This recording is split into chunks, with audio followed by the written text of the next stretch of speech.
All right, what's up, and welcome into A Bettor Morning right here on the Better Sports Network. Better Morning brought to you by Rival Fantasy, your all-in-one fantasy sports platform. A little bit later on in the program, we will get to some Rival Fantasy for the day. We're also going to get to some Heisman Trophy odds as we get ready to go into Week 5 of the college football season.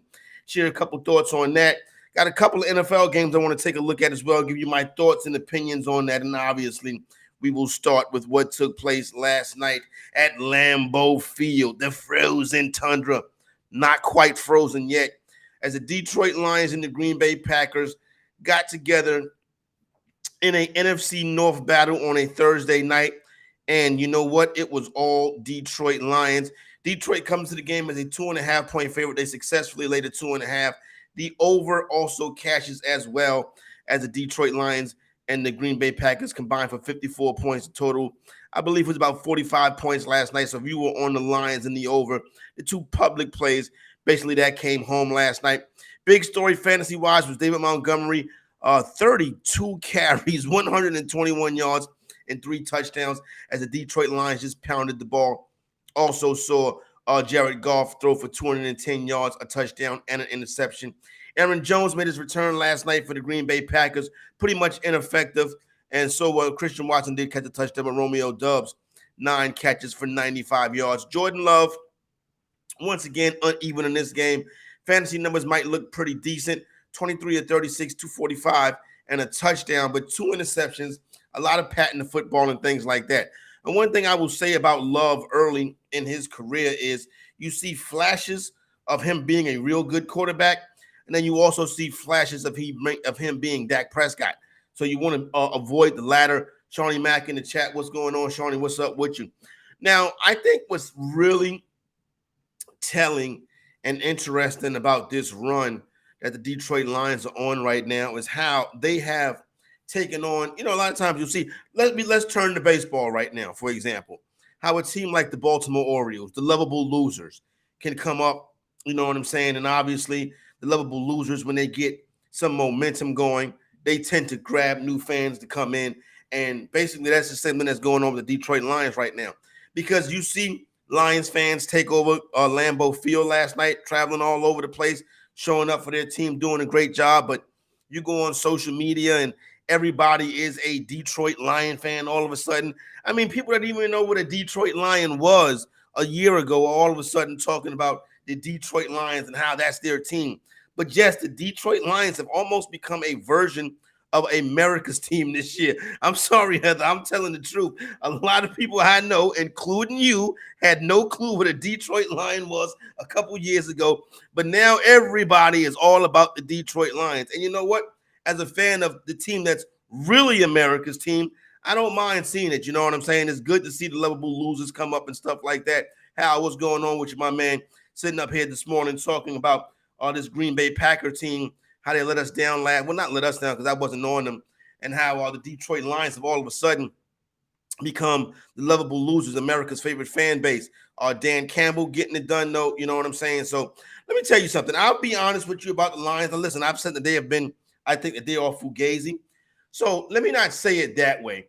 I'm not going to say that the Detroit Lions are not real. What I'll say is this. This is not a NFC championship game team. Can this team be playing in the divisional round?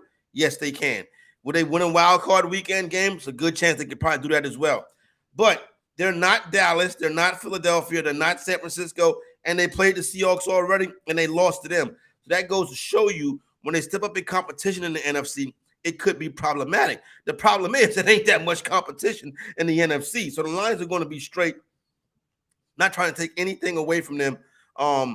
They're not trying to take anything away from the Detroit Lions, but listen, it's a good run right now. But listen, it's going to be a fun season for the Detroit Lions, and I'm glad that they're doing well. Thanksgiving Day and all of that. You know how miserable that franchise has been for all these many years now, but now they get a chance to show their thing and show that they're playing well. And in about 3 years, they've turned this thing around. As far as the schedule goes, a couple of weeks from now, they have to go to Baltimore. That's going to be a tough game. They go to the Chargers. That's going to be a tough game. It's going to be interesting to see how they can compete with teams in the AFC. They got to go to New Orleans later on this year. That's going to be an interesting game. And they also go to Dallas right before the New Year. So Still got some good matchups out there for them. My man Hal says local radio in Detroit asking guests if Sam Laporta going to get a gold jacket. They already got Sam Laporta in Canton. I know what I'm doing. I'm playing on my fantasy team. He's getting it done, so I ain't even worried about that. But here's the thing that's really impressive about the Detroit Lions. Their run defense has been excellent this season. These past 2 weeks has been off the charts. They were talking about Aaron Glenn last night, and I think Aaron Glenn is a strong contender to be the guy who wins the Assistant Coach of the Year award. Aaron Glenn has been fantastic. Last night, that defense only gave up 27 yards rushing. The week before versus the Atlanta Falcons, who don't want to do anything. The Atlanta Falcons are known for running the football. They ran for 44 yards and against that game against the Detroit Lions. In their past 2 weeks, they've held the Falcons and the Packers running games to 2.2 yards a carry. That's excellent right there. That run, and here's the thing about run defenses, right? Run defense is about attitude. Run defense is about toughness. Run defense travels. So when they go on the road on some of these bigger games like they did last night, you can take that run defense and get in the plane and to go with you. Bad offensive lines don't travel.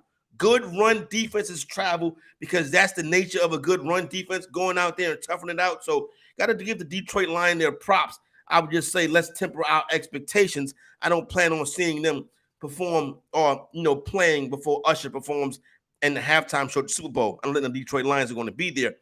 Teams like Philadelphia, San Francisco, Dallas, and maybe even Seattle they already beat them, have the upper hand on the Lions. But I'm not gonna rain on Lion fan parade because that was an impressive performance last night, and that defense is definitely looking good so far this season. So shout out to the Detroit Lions. All right, yeah, decent fantasy night, whatever. I woke up. Of course, I had to go against David Montgomery in the league. So I'm just like, Jesus Christ, I can't win for losing. Oh boy, it's not even October yet, and I've already feel defeated as a fantasy person. You know what I'm saying? So whatever, we'll figure it out. Though, still plenty of time to go. Got to hit that waiver wire, get that done, do it strong. One of the things we can do, maybe I need to do it myself, is start a free 7-day trial of Fantasy Alarms All Pro subscription. Get all the week 4 and 5 DFS content and picks for free. Go to fantasyalarm.com/win. As a matter of fact, they threw the week 5 in there too for you. So that free trial to Fantasy Alarms All Pro subscriptions comes with free DFS picks for week 4 and 5. Go to fantasyalarm.com/win to get involved with that right there. Speaking of winning, I plan on doing a lot this weekend. Duke got those critical matchups in the AFC with Miami and Buffalo. I like Buffalo in that one. I also like the Ravens over the Cleveland Browns. I like the Pittsburgh Steelers over the Houston Texans. Another interesting matchup is the Los Angeles Rams versus the Indianapolis Colts this weekend. And damn, Hal left Dobbs on the bench. It was not a bad play. It sucks when that happens, though. But this matchup between the Rams and the Colts, I think is going to be interesting. We've seen that, what's my boy name? Anthony Richardson has got in 2 days of practice already. So A. Rich will be back out there in the starting lineup for the for the Indianapolis Colts this weekend. And you know what? He's going into my fantasy lineups. I'm playing him over Joe Burrow. I'm playing him over Geno Smith. I'm playing him obviously over Geno, but I'm playing him over Joe Burrow. That's telling right there. Anthony Richardson is going to be my QB1 in my fantasy leagues where I have A. Rich. So Anthony Richardson goes back into my lineups. Glad to see him back out there. And I think the Colts are a gritty and tough enough team to come back and win this game. I don't like the Rams on this double road spot, so I think that's going to be problematic for them. So I like the Indianapolis Colts to win this game right here. I think Shane Steichen has really schemed this offense well. Got the perfect quarterback in A. Rich. Now, what I don't like about Rich is the fact that he's played in 2 games and he's been injured twice and missed the game already. So that's a little bit problematic. But he is their primary goal line running back. And this is the game right here where I think he's going to get an opportunity to score a couple touchdowns. So I'm in on Anthony Richardson. Also like the way that Michael Pittman is playing. Glad I got him in a couple leagues. I've had him in a couple draft leagues over in a couple sites. And he is doing well for me so far this season. So like the Indianapolis Colts to get the win on that one right there. A little bit of fade the public action as the public is in on the road favorite. They were a 1-point favorite in the Los Angeles Rams. I talked about Commanders and Eagles earlier this week. Hold your nose spot. but take the Commanders getting a 9.5 in this one right here. The Commanders generally tend to play the Philadelphia Eagles well. Now, what I do worry, now listen, I'm just wagering on them to cover the 9. They're probably not going to win the game because remember I told you about bad offensive lines? They don't travel. Washington has a bad offensive line. One of the Philadelphia's strengths is their defensive line. So I don't expect it to get carried away, though. That's what I'm trying to say. Our house says Superflex League. If Fields go off, trade him or hold him, trade him. That's how I look at it right there. I don't know. Something about Justin Fields doesn't look right, but does got the good matchup this week versus Denver Broncos. If Sean Payton and that crew can't get it done this week, then they need to be evaluated. Sitting up there talking about Nate Hackett. What else we got this week? Yeah, Broncos Bears will not make my card. No interest in that. Panthers and Vikings, interesting one. If Andy Dalton gets to start, maybe you like Carolina to cover, but I do like the Minnesota Vikings to get the win in this game right here, laying 4.5 on the road down here in Carolina. Just Frank Wright just doesn't seem like he's got a grasp on this offensive line. I'm very much overestimated what Frank Wright was going to be able to do with this thing right here. I don't want to put too much on the young quarterback because he's not really getting the best coach and he's not really getting helped out too much right now. So I'm not going to put it on Bryce Young. If he gets out there this weekend, which we think he should, it's probably going to be a low-scoring game. Alexander Madison, Cam Akers could be guys this weekend in fantasy. Is that Carolina front is pretty easy to run on, which that was not the case with Carolina last year. They were one of the best teams versus the run. So they do have some changes on that defensive line, but really that Carolina team has talent on it. It's not being schemed right now. So I think the Minnesota Vikings, they go out there and they get their win over the Carolina Panthers in that game right there. Listen, when you get 80% of the people on the Vikings, it's tough to back them.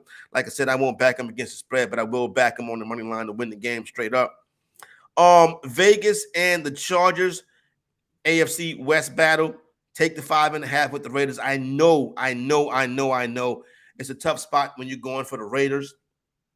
They've let me down so many times the past 2 seasons, but that 5.5 right there is telling. That road 5.5 so far this year is 3-1 on the money line and 3-1 straight. 3-1 straight up, 3-1 ATS, road 5.5 dogs, and 3-1 on the money line. Once again, 5.5-point road underdogs this season. We've seen 4 of them. 3 of them have won the game outright. So there you go right there. Take that a little bit of advice. Put that in your pocket from the fantasy executive. Finally, I want to talk about Cowboys and Patriots. Marquee matchup between 2 of the real popular teams in the NFL, like 2 of the teams that really do have big fan bases, not the Detroit Lions. Nah, I kid. But listen, Cowboys, Patriots, it's going to be a close game. One of the things that we've already seen from the Dallas Cowboys is if you can run the football on them, go ahead and run the football. The thing with Dallas is you don't want to get behind them because once you get behind them and you got to go to the air, that defensive line going to unload on you. They're just going to rush, attack, and cause turnovers, get short fields. That's how Dallas wins. They create turnovers. They get short fields. They send the offense out there for a little while, run the ball, kick a field goal, get the team back, let their pass rush get after you again, turn the ball over again. And that's basically, but here's the thing. Patriots ain't going to turn the ball over. The Patriots are going to commit to the run. It's going to be a close game. Dak Prescott is going to have to win the game. I'm letting you know now. Dak Prescott is going to have to win the game. If he doesn't, you better be here Monday morning because I might blow a gasket. This is a must-win situation already early in the season. You got to bounce back from that one last week. So that's the feelings of the Dallas Cowboys. Yes, that's where I'm at with Big D. I'm about to get to Rival Fantasy in a minute and get into the challenges game. Let you know what I feel about a couple plays this weekend. But first, I want to talk about a big weekend coming up in college football.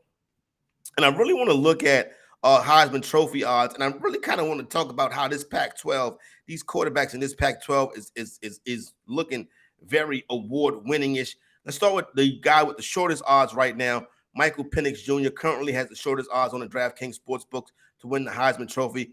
Caleb Williams was a little bit uneasy last week, but when you look at Penix Jr., I mean, he's getting it done. Solid quarterback, throwing for 400, almost 500 yards every week so far this season. Completion percentage up there above 70. He's getting it done. Now, they do got some big matchups that's going to be determined what he looks like in the Heisman race coming up. It won't be this week versus Arizona. He'll continue to put up those big weeks, those big numbers. But Oregon comes to town in 2 weeks. Then they're at USC, at Utah, at Oregon State to close the season. So that's really, if he's going to make his Heisman Trophy run, it's going to start in late October and take him through late November into the rest of the season. So that's what Michael Penix is basically looking up at right now. He should remain the favorite or just about the second guy over the next couple of weeks until that happens. Up next, Caleb Williams, QB1. You already know how that goes right there. Big games coming up versus Notre Dame. Got the BET Awards this weekend versus Colorado. That's going to be lit. So he'll get a lot of shine on that one right there. But obviously those games versus Notre Dame and those Pac-12 games down the stretch are going to be how we tell the tale this year for Caleb Williams, as he tried to be the first person since Archie Griffin to win 2 Heisman Trophy awards. Also looking at Quinn Ewers in Texas. Big game versus Oklahoma coming up shortly. That'll be about 2 weekends from now down there in Dallas at the State Fair. That's what Quinn Ewers is going to be based on. Bo Nix, we've already seen big performances from Bo Nix so far this season. That Pac-12 schedule is going to be critical. Jordan Travis, I am not really in on Jordan Travis. Florida State did beat Clemson. Florida State's going to have big matchups with Duke coming up down the stretch. Obviously, Miami, Florida State. What could help Jordan Travis is Florida State is probably going to be a national championship contender this year. Looks like they'll go to the college football playoff and they can run this table with teams that they'll be favored against. But Travis hasn't looked great in doing it. Florida State got some DAWG dogs on defense. They've been getting it done. LSU quarterback Jaden Daniels got a big one this weekend going out to Ole Miss. He's at 18-1 on the on the DraftKings Sportsbook. Big matchup coming up next month versus the Alabama Crimson Tide in Tuscaloosa. That will tell the tale for Jaden Daniel and his Heisman hopefuls right there. Now a player I do want to look at a little bit down the board. And everybody listening should be putting at least $10 on this guy right here. He's 45-1 on the DraftKings Sportsbook. He is probably a top 5 quarterback in college football, and nobody is talking about him. His name is Cameron Ward. He's the quarterback for Washington State, not the Huskies, Washington State Cougars, the team that wear red and white.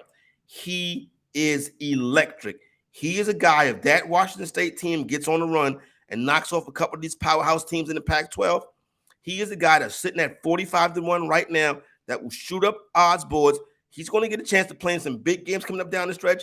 Most of you have not seen him yet. His name is Cameron Ward. He's a legitimate Heisman Trophy candidate, and right now sitting at 45-1 over there on the DraftKings Sportsbook. So you want to get involved with that right there. Hope everybody enjoys the big weekend of college football coming up. Now, time to get into some Rival Fantasy. Rival Fantasy, if you did not know, is the all-in-one fantasy sports platform. Play challenges, Fantasybook, Fantasy Bingo, plus season-long fantasy football. If your fantasy football season is already a bust, draft a second chance team. Be like me. I don't need to worry about Jonathan Taylor and Cooper Kupp. But in these season-long leagues, you draft it over there in Rival Fantasy, you can receive up to $250 in cash prizes. Go to joinrival.com/alarm. New users who sign up at Rival Fantasy get a $200 deposit match and a complimentary first play voucher. So let's go over to Rival Fantasy right now. Hop in there and look at the challenges game. And what you see right here, we good to go? All right, well, you see right here with the challenges game, you got Josh Allen versus Trevor Lawrence in this one right here. Trevor Lawrence across the pond out there in London. This is an easy play. I think Josh Allen and the crew right there get it done this week. So I'm going to go with Josh Allen to score more fantasy points than Trevor Lawrence.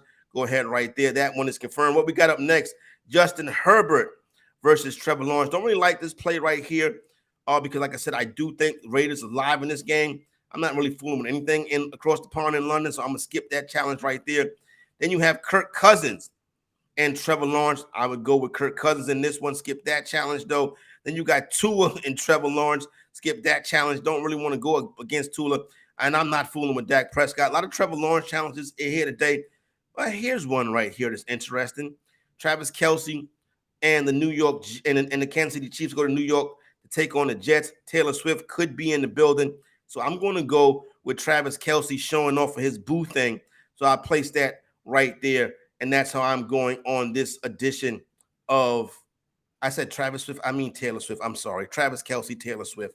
That's how I'm going right there. So to make sure you check out Rival Fantasy. Once again, that's Rival Fantasy, your all-in-one fantasy sports platform. Play challenges, Fantasybook, Fantasy Bingo, season-long fantasy, So there you get all the things you need over there right there. If your season-long fantasy team was already a bust, draft a second chance season-long with Rival Fantasy and receive $250 in cash prizes. Join Rival.com/alarm. New users who sign up with Rival Fantasy get a $200 deposit match and a complimentary first play voucher. T. Sweezy, Taylor Swift, likely to be at that game. I'm not sure what all the hype about Taylor Swift is, to be honest with you. Just don't do it for me. You know what I'm saying? Not really enough what the fantasy executive is looking for. But I hope you all have a great weekend this weekend. Best of luck in your fantasy leagues. Best of luck with your wagers. For the lovely and talented Heather Klein, it's your boy, Corey Parson, the fantasy executive, wishing you a better weekend.